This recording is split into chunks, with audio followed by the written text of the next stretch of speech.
Yonsei University and trained at Severance Hospital, Yonsei University. He is now the director of Severance Stroke Center, and he used to be the president of Korean Stroke Society. The title of his talk today is Histological Composition of Thrombus for Stroke Mechanism. Dr. Ho, please. Thank you, Professor Yoon. What I'm going to talk today is about thrombosis mechanism based on histologic studies of clots. There are some traditional teaching on the thrombosis mechanism. They include thrombus composition differs between cardiac thrombus and arterial thrombus. Hypercoagulability is the cause of cancer-related stroke. And leukocytes and red blood cells are innocent bystanders or play a passive and an important role in thrombosis. They all were largely based on some conceptual ideas or assumptions. However, since the introduction of mechanical thrombectomy, fresh thrombi can be obtained and be used for researches including histologic studies.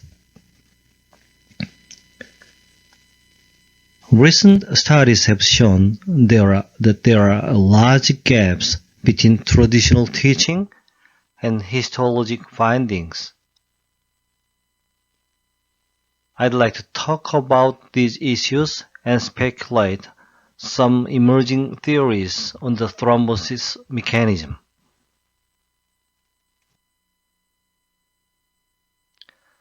I want to start with white and red clot.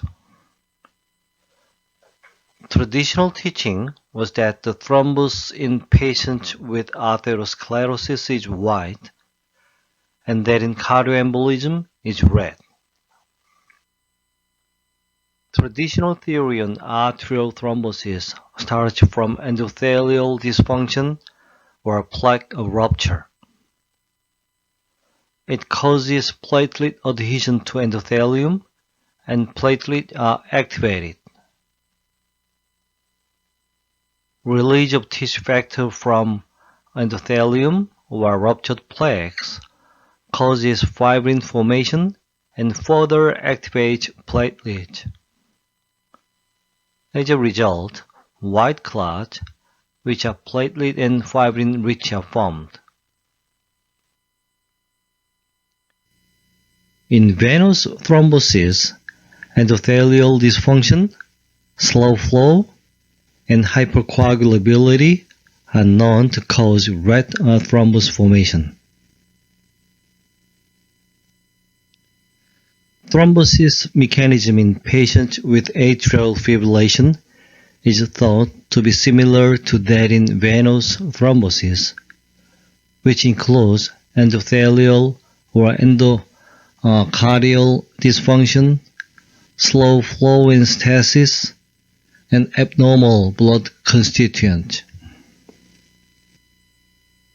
When retrieved clots were available for examination, some investigators looked at the histology of clots, whether cardiac thrombi are actually red and arterial thrombi are white.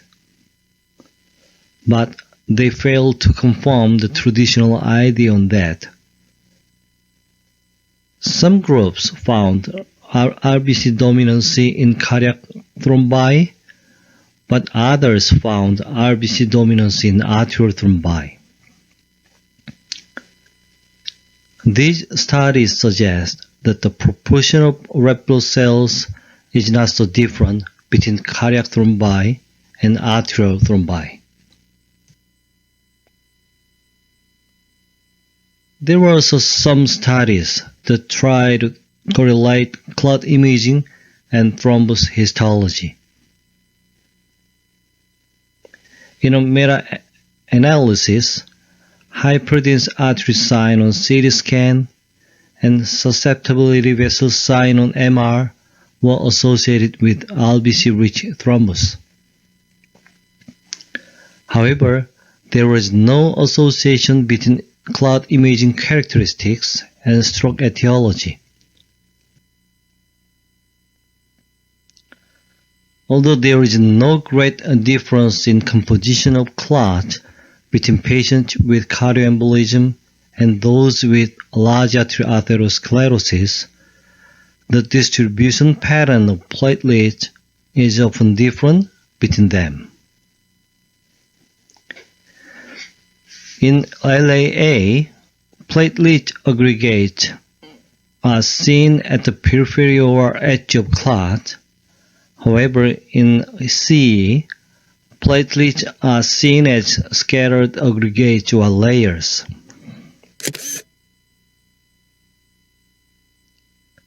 This is a case who shows thrombus in the post-stenotic segment of the carotid artery.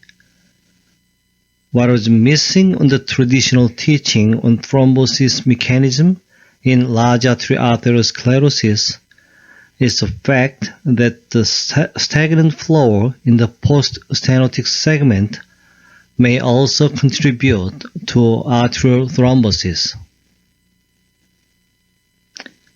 The stagnant flow may contribute to form a red blood cell mass within thrombi. In cardioembolism, slow but continuing blood flow contributes to thrombosis.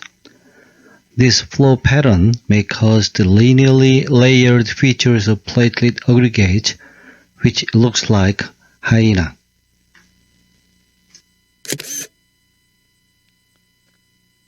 Let me show some examples with immunohistochemical staining. Brown-colored areas represent the site where the tested antigen is identified. This is a case with large arterial atherosclerosis. Thrombus is overall fibrin and red blood cell rich, and platelet clusters are seen at the edge. Another patient with large arterial atherosclerosis. Thrombus is overall red blood cell rich, and platelet clusters are seen at the edge and the periphery of the clot. This is a case with atrial fibrillation. Thrombus is RBC rich and platelets show hyena-like features. Another case with atrial fibrillation. This case also shows overall RBC rich thrombus and platelets show hyena-like features. As you saw in example cases, thrombi in both LAA and atrial fibrillation are overall RBC rich. However, the distribution pattern of platelets are often quite different between LAA and CE. Textbook tells us that cardiac thrombus is red and arterial thrombus is white. However, histologic studies using retrieved fresh clots in stroke patients show that the composition of red blood cells does not differ, but the distribution pattern of thrombus components often differ between patients with cardioembolism and those with large arterial atherosclerosis. Platelet clusters at the peripheral edge of the thrombus may suggest arterial thrombi, and the hyena-like pattern may suggest cardiac thrombi.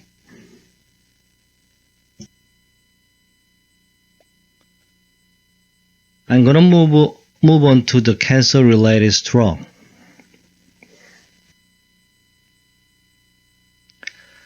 Traditional teaching was that the hypercoagulability is the cause of cancer-related stroke. Based on this general belief, in guidelines, heparin or subcutaneous heparinoid has been recommended for patients with non-bacterial thrombotic endocarditis which is the main cause of cancer-related stroke. We experienced a 57-year-old man who developed recurrent multiple territory infections. On transesophageal echocardiography, vegetation was found on the cardiac valve, suggestive of non-bacterial thrombotic endocarditis. PET-CT scan and laparoscopic biopsy showed that he had metastatic adenocarcinoma.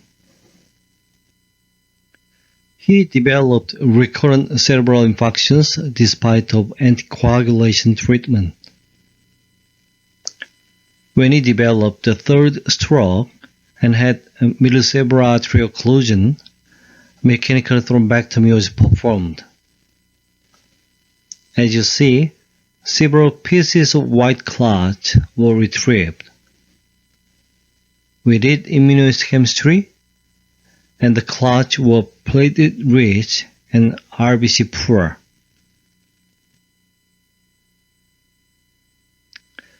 We further compared thrombus composition according to the etiology. Thrombi in patients with non-bacterial thrombotic endocarditis are platelet-rich. However, most patients with active cancer and determined etiology, such as large atherosclerosis and atrial fibrillation, showed similar features to those without cancer. It means that cancer was not the actual cause of thrombosis in most of them. In cases with cryptogenic etiology, some showed a pattern similar to vegetation, and some showed the pattern similar to determined etiology. About half of stroke patients with active cancer have cryptogenic etiology, and most of those with cryptogenic etiology are finally found to have MBT in autopsy. Histologic studies in patients with active cancer and stroke may be very helpful for determination of the actual causes of thrombosis in them.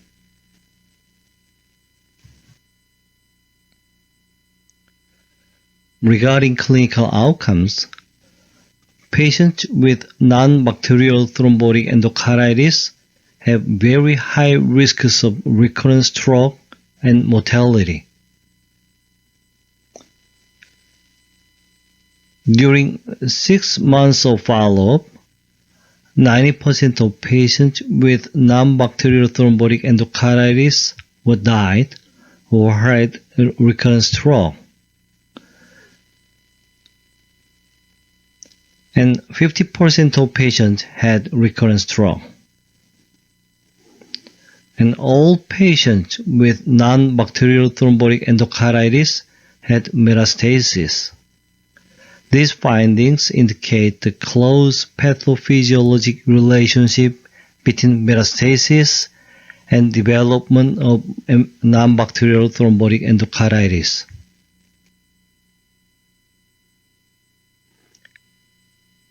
Cardiac vegetation is usually multiple in the heart, easily fragmented during thrombectomy, and cause multiple infarctions.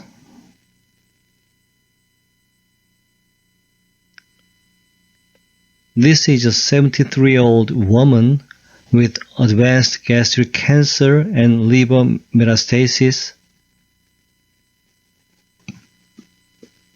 She developed recurrent cerebral infarctions during admission. She also developed iliac vein thrombosis. We retrieved clot from the M2 and iliac vein. As you see, clot retrieved from the MCA is white, and clot from the iliac vein is red. Findings in this patient suggest that the thrombosis mechanism is different between arterial and venous thrombosis even in the same patient.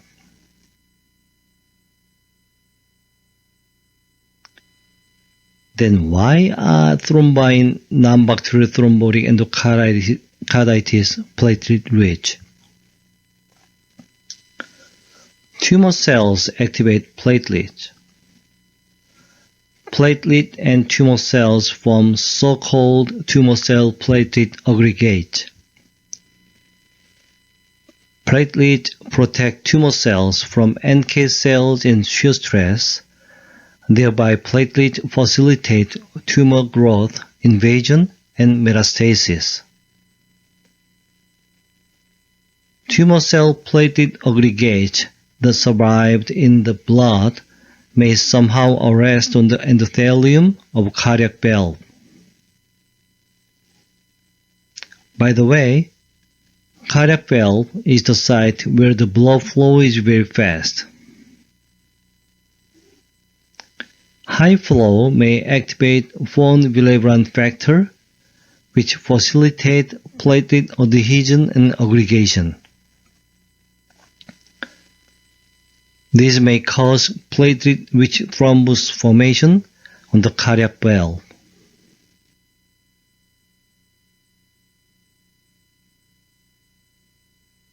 Effects of aspirin in cancer are well known. A long-term use of aspirin reduces the risks of cancers, death, and metastasis by about 40%. These findings support the close relationship between platelet activation and cancer, and also support the presence of potential benefit of antiplatelet agent in stroke patients with cancer. In summary, traditional teaching was that the hypercoagulability is the cause of cancer-related stroke.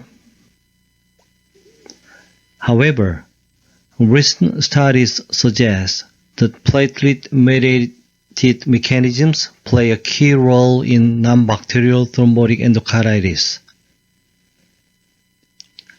Non-bacterial thrombotic endocarditis is the major cause of arterial thrombosis, exclusively develops in patients with metastasis, and is predictive of high risks of recurrent stroke and mortality. Leukocytes and red blood cells are frequently found in thrombi. But for a long time, they have been regarded as innocent bystanders who are being passively trapped during thrombosis. However, recent studies suggest that neutrophils and NETs play a role in venous thrombosis. NETs are meshwork of DNA fibers coated with histones and toxic granules. NETs are released from neutrophils, and their original function is to kill microorganisms. However, recent studies showed that the NETs provide a scaffold of thrombus in addition to fibrin, and they also actively interact with platelet and red blood cells. Now, it is accepted that neutrophils and NETs play an active role in venous thrombosis.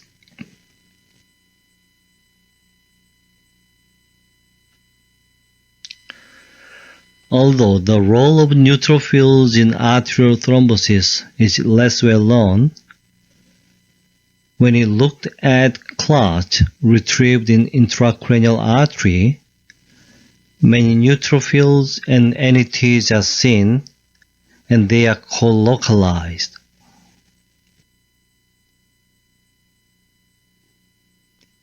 NETs are seen within cells as a philopodia-like or web-like features.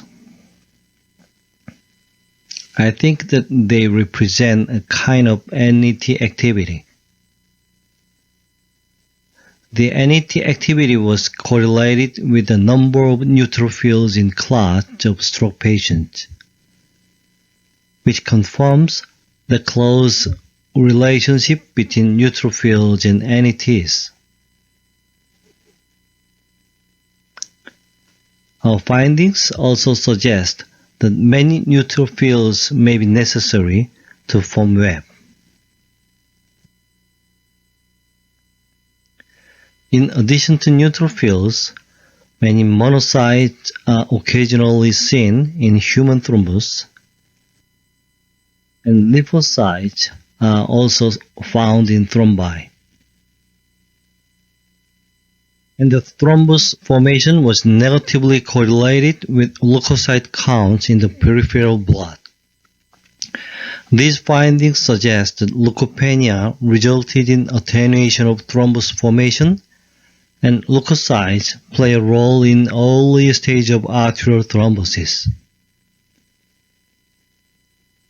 In the same mouse model, when interleukin-17A, which is produced by activated T cells, was administered to mice, time to occlusion was shortened. These findings suggest that lymphocytes play a role in thrombosis. Another question is whether red blood cells in thrombi are those passively trapped during thrombosis. When we looked at scanning electron microscopy, red blood cells are frequently seen as being aggregated, not trapped in fibrin mesh. Phosphatidylserine is a phospholipid and normally present on the inner cell membranes, but is exposed to the outer leaflet of cell membrane by inflammation, high shear, and oxidative stress. Exposed phosphatidylserine on RBC induces thrombin burst, which cause fibrin formation and activate platelet. Red blood cells become adhesive in pathologic conditions, and they interact with activated endothelial cells, can bind to subendothelial matrix when the endothelium is damaged. Red blood cells also interact with activated platelets and bind to fibrin.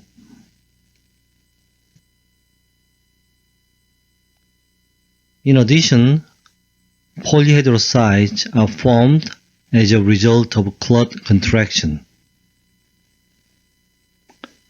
This also makes clot less permeable to TPA, which is related with resistance to TPA. In summary, in contrast to traditional teaching, recent studies indicate that leukocytes and red blood cells play an active and important role in thrombosis.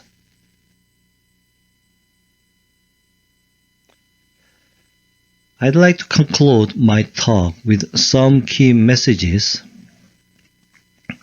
First, the composition of thrombus is not so different between patients with large artery atherosclerosis and those with cardioembolism, but the distribution pattern of platelets differs. Cancer-related arterial thrombi are platelet-rich and red blood cell poor. Non-bacterial thrombotic endocarditis in cancer is associated with metastasis and high risks of recurrent stroke and mortality.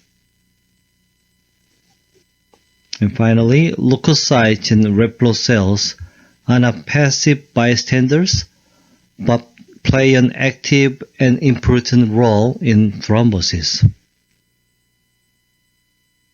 Thank you for your attention.